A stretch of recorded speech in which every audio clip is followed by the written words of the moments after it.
Hey guys, Brian here. Hope your week's going great.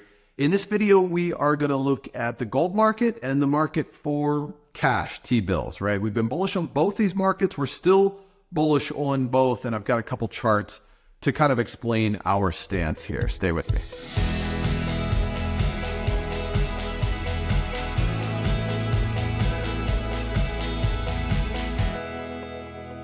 All right, guys, welcome back. Let's look first at gold. Our view is that precious metals are in the early stages of a big advance.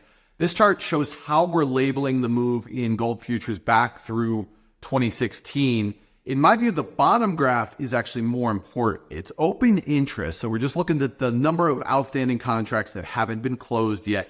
Open interest has risen with the recent advance, but it's nowhere near the highs from 4 years ago. We see this as evidence that investors are still largely sitting on the sidelines. Gold hasn't really jumped onto the radar yet. Now, Bob had some commentary on this idea in the latest Theorist. One thing he pointed out was this Bloomberg headline from April 23. Gold in decline, right? Biggest one-day drop, weakening demand. It's funny because the whole article was referring to this small decline of maybe 3%, yet it prompted this negative write-up. And the contrast that Bob talked about was between that kind of skeptical sentiment in gold versus this endless cheerleading that erupts every time stocks make a new high. So you can read that commentary with the links below. The other market where we see opportunity is cash. And this chart is a big reason why. This is just the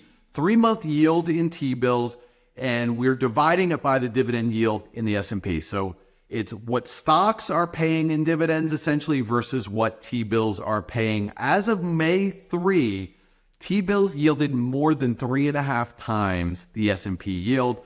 By this measure of valuation, the stock market is more expensive today than it was on the top day in September 1929, nearly as expensive as it was at the start of the bear market in 2000. So Steve and Pete walk through the other inflection points on this chart in the latest financial forecast. I'll put subscription links in the comments. But again, we view this as an opportunity, right? It's not an opportunity to own stocks. It's not an opportunity to own high yield bonds or long dated bonds or real estate. It's an opportunity to own safe short-term cash. It's an opportunity to be in precious metals. So that's our view on conditions right now. Let me know what you think in the comments.